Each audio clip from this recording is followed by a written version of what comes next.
Whoa. Um, I'm Faul's older brother, John. These four of us. It goes Faul's the youngest. Then it goes to James. Then it's myself. Then it's William. So I thought I'll use this moment to stand up and say a few words about my younger brother. Normally I wasn't actually going to say anything, which is weird because I always have something to say. But just everything that had happened, it's kind of left me with nothing really much to say. Still trying to process everything. So I'm just going to feed off what Israel and Junior were talking about. I met Far when I was 5. And I remember the day that he came. I was scared because I thought someone else was going to take my toys. So then, because James was already a bit of a hassle, so when I saw a new baby come, I think it was only being 5 years old, I didn't want another baby. I was like, I'm the baby and he's another baby, but then if there's 3 babies, then I have to be an adult. So it didn't really work out like that. So it wasn't really that good, but he was someone I grew up and I learned really fast that you don't mind sharing things with him. And I learned that pretty quick. Yeah, like I grew up pretty fast because he was just this type of soul that, like, normally in this world you're always like, give me, take. And he was a dude that you just wouldn't mind letting in front of you. I don't know what it was about him. He just had this aura about him that, like, you would give him something. And, like, later on in our teen years, like, that really came back to hurt me. Because then I realized, like, I'll give him, like, a shirt, and then I realized, actually, I want that shirt back. But it was just things that, like, you kind of grew up with. But he was just one guy that was, like, his soul, his aura is just, you just really wanted him to win. There was something about my younger brother that you really wanted him to win. And I think the way I grew up and, like, he made my job really easy, like, trying to help him out. Because, like, who wouldn't want to help a guy like that out? He was very loyal, and he always remembered. Like, he'd be telling me things that, like, he'll be like, telling me, like, bro, thank you. And I'll be like, for what? Because when I was 6 years old and he gave me lunch. And I was like, I don't even remember that, but cool. You're welcome. Like, he remembers everything or anything you've ever done, any compliment. Like, even if it was something like you gave him $1 or something, like something so small, he would, like, hold that. And the reason why I believe that he had this little bit of a scary aura when he fought is because he would fight for that. I remember, like, all the times I'd corner this guy, I didn't know if he was gonna cry. It was weird. Like, he'll start breathing really fast. Then all of a sudden, I start, like, seeing him. Like, I'm like, wait, is he getting hyped up or is he gonna cry?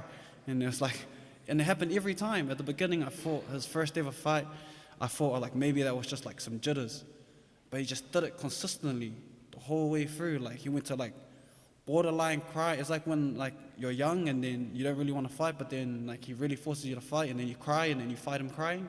Like, he was like that every fight. Like, he was, like, nearly gonna cry, and then when he went out there, he would, like, swing with, like, all bad intentions, like someone forced him to fight. And I remember, like, after one of his fights, he did it, and I walked back at the back, and I was like, you know, you don't have to do this. He goes, no, I like this. And I'm like, what are you nearly crying for? It was like quite a passionate dude in that sense, you know. But one thing I feel like a lot of people that I could really talk about being blessed to see his journey from, like, a young, like, baby, and I still thought he was a baby every time I saw him. He never really grew out of 12 years old. For me, he was always just like a kid, and for him was just like resiliency, like, and that's something that I really want to touch base on with this kid. Like, first of all, being my younger brother is not an easy job, like, especially when I, like, tell everyone about you. I was like, you know, like those proud fathers, I was like a real proud brother, like, from a young age. Like, he came in with expectations, like, straight away, because I would just walk and talk about him. I'm like, you know, my brother Fao, he's the man. "Yeah, my younger brother Fao, he's the man. You know, my younger brother Fao, he's the man." So people just look at him like he was the man. He wouldn't even say a word. And I told him, I go, "You didn't say anything, I'll talk for you." Every time. Everywhere we went, I was just like, this guy's mean, this guy's next, this guy's on. Everything I would say, I'd always like push Fao on. But the things that people didn't really realize was that that guy had a lot of battles. And I feel like that's why his smile was so big. Because if you've never really gone through anything, then your smile is kind of fake. But the reason why his smile was so genuine and it captured so many people is because I've seen this guy go through so many trials and tribulations in life and even in the sport. Like, for example, I remember I was already wrestling in high school at that time, and Fao was coming in, and I was telling everyone how Fao was going to be like the next best wrestler for like Houston or something. And then his like first, I think it was like his first or second season in, when he was just getting into the groove of learning how like the sport was and learning how to compete, he dislocated his shoulder. And that put him out for like nearly a whole season, and he's only like 16 years old. Like, so in his mindset, he was trying to make everybody proud. And then I remember him telling me like how discouraged he was because he was supposed to be the man, but my mom has to shower him. Like, just like a 16-year-old kid. And then like for me, I was like, you can't really do anything about that. You kind of just gotta like let the kid sit and see what he can do. Like, you know what I mean? And so he finds a way back. He starts showering himself eventually, gets back into training. He starts training and he kicks on to represent New Zealand in wrestling just a year and a half after his first shoulder injury. That's when I knew that this kid just wouldn't stop. His resiliency was off. Then what happened after that is that he starts training, and he trains for like a year, and then he gets into his first fight. And I remember this fight, because this fight was pretty funny. He was telling me to wait for his entrance music, and he was like sitting there like telling me the whole week this entrance music was going to be pretty mean. And then just when this fight was about to start, the radio broke. So just when he was about to walk out, his entrance music was, "Oh, Fao, can you come outside, please?" And I remember him walking in like so angry. Yeah. He was real pissed off. And that was really the first hurdle of that night, because what ended up happening was halfway through that fight, that dislocated shoulder Fao had about 2 years ago, he did it again. He won the fight, but he dislocated his shoulder again. So he became like 1-0, and then it put him out for another year again. So he was out for, in the space of like 3 years, he was out for 2 of them. But at the same time, I was just talking the whole time. You know, when Fao gets better, he's going to come back in, just keep talking and talking and talking. So I could see his face. He had like so much expectations and so much, not even just expectations for me, he just had such a big drive in himself. Like, that's one thing I really want to say about him. Like, no one forced him to do this. Like, he always wanted to be that good. Like, even since for a young age, he, like, being the best for him was something easy that he would always want to do. He always wanted to be the best at everything we did. And for this, it was just a little bit of this journey where I saw him like be able to come back and be like a little bit resilient in that. So I think that was his age of like 18 or maybe 17, 18 when he gets injured. Rehabs his shoulder for another 9 months. Had to go through the whole showering thing again. Picks himself back up. And then right there, I get him on one of the big fight cards in New Zealand. It's called Shuriken Fight Night. And all of the good guys have fought there. It's still one of the big shows here right now. It's happening at North Shore Event Centre. And I get Fao a fight on that card. And he fights this up-and-comer, undefeated guy, just been knocking everybody out. And Fao hadn't fought since that shoulder injury. So he was quite experienced in the sense that he had been training a while, but he hadn't had much competition time because he just kept getting injured. It was just like something that kept getting in his way, but he was just resilient with it. He knew he wanted to become really good at this.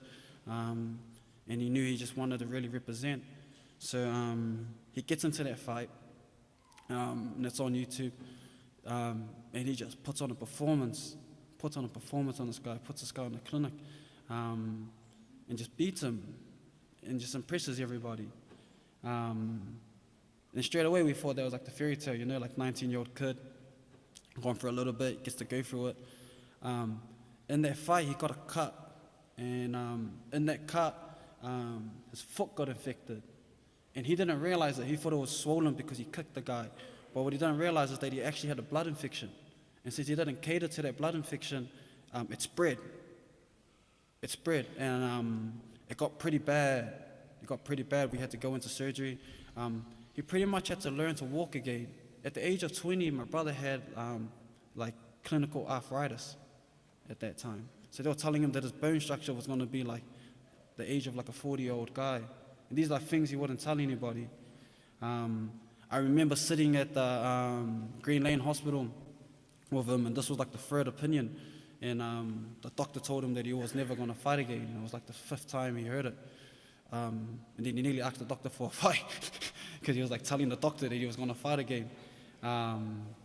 Eventually, my brother worked his way back and figured out a way to be resilient over that too. And a year later, I think maybe a year and a half later, he ended up over in Australia fighting for the amateur Australian title, which is the XFC bout. It's that famous photo where he's throwing the 5 up. That's in the middle of him throwing up 154, which is his crew. And yeah, he's in the middle throwing the 5 up, but he knocks that guy out on the first round. But once again, what people don't actually realize is that that was Fau's third fight in 3 or 4 years of just injury after injury after injury after injury. But the kid was resilient. He just always came back. He just always came back. After that fight, he went and had a blessing. Obviously, as we've all heard, he went and had his little Isa. So that was just another thing he would tell me about. He would tell me that like he loves fighting, but now he has a purpose and he has something greater than himself to work for. So like Junior was saying, he disappeared for a little bit because he had to go learn how to do something bigger than fighting, which was become a father. And he stopped training for a little bit. He ran off and he just really focused on becoming a father. And you probably guys have seen it, and some of his old posts that people have been sharing, he said out of all of the hats he wears, or all of the roles he's ever been called, or all the titles he's ever been given, father was the best one. And for me, I feel like his true potential came when he took the year off and he went off and he learned how to become a dad. Because when he came back, he was like only like young still, like maybe 22 or 23 or something like that. But he had the old man strength, had the old man vision when he came back. And when he came back at the age of 23, he took a hiatus. It was really hard for him at that time to find fights. So he decided that he would go into kickboxing. And he just kickboxed for the next year and a half, where I think he won 2 titles, a New Zealand title and a North Island Muay Thai title.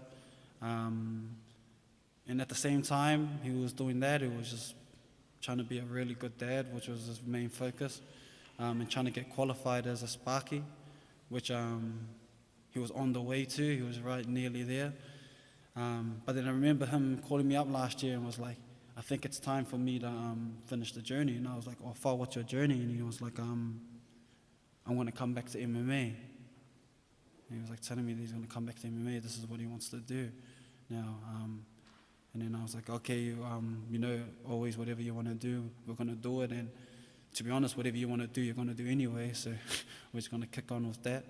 And that was pretty cool. Was just a month ago at the age of 25, going through all of those trials and tribulations to finally debut in MMA and become 1-0. And I feel like for me, that's what I'm always, like I remember like when this all happened, I couldn't figure it out. Like I couldn't find like a silver lining behind all of this, because obviously being his brother and like loving him and hoping that he was here, and then also just being side by side of him, like after surgery, like doctors after doctors, like setback after setback, and watching him just get into his groove where like Israel talks about those guys aspiring and then him just about to go into his professional career. I couldn't find a silver lining why like this all happened. And then I just clicked just before what the silver lining was. That story I told you, that's the silver lining. The silver linings is life. And I realized the blessing is, for us, was the fact that we had 25 years with that. And now I'm going to hear his voice every day.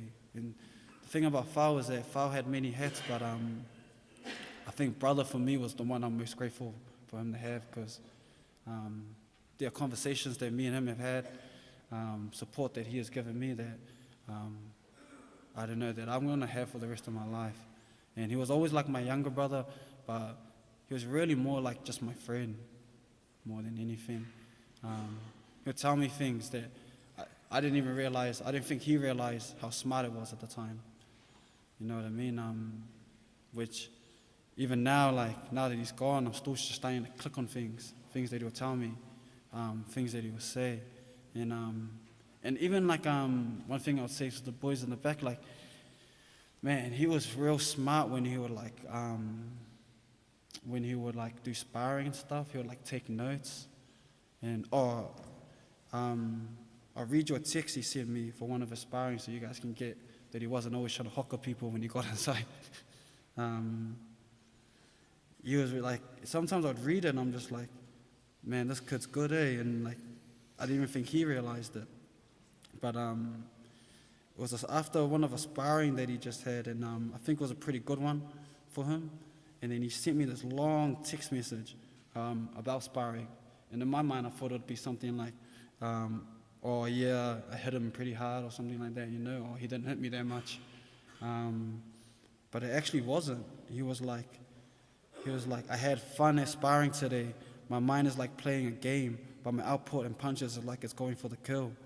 Sometimes I get mad because I'm cruising, but maybe the cruising part is your mind going for the kill. And sometimes that thought makes it too late, so it can either look predictable, thinking whether to throw, then it can look like you're cruising because you're just thinking. My mind's going through all these processes. But if you treat your mind like it's a game, so your shots will be clearer, openings in that will open up, and you'll be able to punch the kill. You can gain the respect from your opponent because you can feel that your mind is grooving and you can find your shots. He did went on to tell me, because I've been watching a lot of Max Holloway, and I always wonder how he can throw and not get scared if something else comes out. But I feel like his mind is like a game, and and he's relaxed. The more relaxed you are, your mind is better, and it can operate, so you can see more shots defensively and offensively. Then he can punch the kill. Hence why Kera's face looked like that. He was talking about when he fought that Calvin Qatar fight. Then he finished off with saying, for me, I feel like if my mind is happy, then my sparring is happy. So I just try to, no matter what happens in the day, come into sparring happy. That was the text he sent me. And I was just like, he was really talented, but he didn't know how smart he was. And people, for me, would always give him that, oh, he was talented, or there was something in our water or something like that. But sometimes they forget that, like this kid here, like he really was a student of the game. And not only was he a student of the game, I feel like we all know this as well. Like you should earn that. Like we all, like you can write like X's and O's in this game. You can Google and YouTube everything. Like right now, you don't necessarily have to be the smartest at anything. You can like Google how to do this in 10 days or how to do that in 12 days. I feel like the difference between the people that know things and that are the people that earned it. And I felt like Fao had earned his right to become a good fighter. And I think that's what we all kind of started to see. Yeah, I feel like for me it's just, I don't really know too much to say about what we're gonna do next and stuff, because I never really thought that would be here. It was never in my mindset. Fao always came back from every fight. So even when we were in this, I just thought he was gonna come back. Yeah, I don't really know in that sense, but I'm glad, like I said before, that he went out the way he came out, the life that he lived. Undefeated at 14-0, never lost a fight. In his mind, he never lost a round, but I was kind of arguing that. I'm like, that one was pretty close, brother. Could have gone either way. But yeah, I just got nothing but, I feel like I want to touch on what like Israel said when he was talking about giving people flowers when they were there. Out of all of that stuff, the one thing I can like definitely look back on and say for anyone that's still got a sibling or anyone that's striving for anything, it's just to tell them how proud you are of them. You know, I really wish I could say that to me. Just that I was proud. Yeah, I never said it enough. Because I think we all believe, like I was talking about with Fao, that we all think that we're invincible. You know what I mean? We all feel like our day's never going to come to an end, or he'll be all right, or this will come. But what I've learned about this is that time waits for no man, and time is not guaranteed to anybody. So I really want to push that to everyone, that like hug the person you love, you know, like anything that you think matters doesn't matter. Like nothing matters. The most important thing that matters is family, and he always told me that. And I remember the one thing he told me, because I think I had a bad sparring a couple of weeks back. I asked him, I was like feeling a bit down. I was like, bro, we're working pretty hard, nothing's working. I don't know what to do. And I'll leave you with this, because this is what he told me. He said, sometimes you can work really hard, or sometimes you can do the right things and it doesn't work out. But we'll never be able to figure that out, because we're stupid, we're just men. So he said to me, like, let man do man things and let God do God things. And every time we mix that up, we become unhappy. So that's what I'm going to do with this one. I'm going to let me as a man do a man thing, and I'm not going to try to do a God thing in this, and just be grateful and be appreciated, and just be really proud of my younger brother. Thank you everyone for coming out here.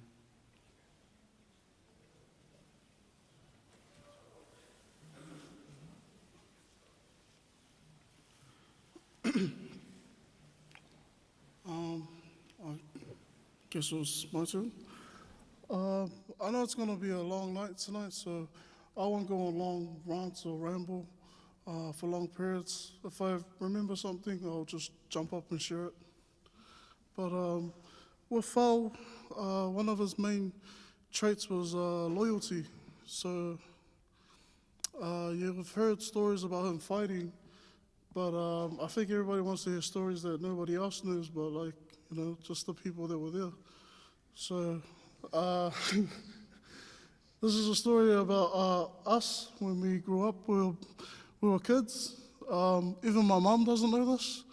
But before there was a UFC or XFC champion, there was a Ambler Ave champ. And before there was wrestling, there was WWE. So we used to have fatal four-way matches. And my mum and dad just finished buying this brand new bed. And like, it was expensive. It was an expensive bed. And they took off for a few hours to go do some shopping. We decided to play wrestling. And long story short, the bed broke. I think I pedigreed James, and the legs in it just gave up. So the bed is like just leaning halfway down. And at the time I was living with my granddad, so I jumped in my granddad's car, I took off. I was at Melrose School. And the phone call, my granddad picks up the phone, and I can just hear my mom like, you tell your mommy now, who broke the bed? And then you just hear this phone go. And then I just hang up the phone and go, oh, my docs. That was fun.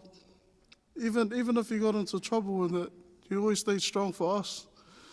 And you know, you hear stories about him fighting and all those things, and Fao had these traits as a person that transferred over to the fighting. That's what made him special. That's what made him different.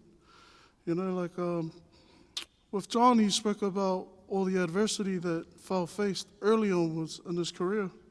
And I remember his return fight. I had the honor of cornering him because John and James was in Macau at the time. And I remember I whispered in his ear backstage, and I told him, I go, Fao, I'm a firm believer that when you fight, your fighting spirit the way you fight is your fighting spirit manifesting itself in its physical form. You've had so many people tell you no, and so many people are even afraid to even get in there and compete, yet you found all the reasons to come back when they all said no. And I firmly believe that is why he was undefeated, because he couldn't be broken. Whenever there was some sort of struggle, he found a way to win. And that was because he was always tested first. He got his roses towards the end because God tested him first. How bad do you want it? How bad are you going to push? Some people need to hear one no and they stop. Fau kept on pushing. And that's a testament to his character and the person that he is. That for me, Fau isn't just a younger brother. He's a great brother in general. And I am overly proud of him as well. And Mama, owe you that bed. Mala.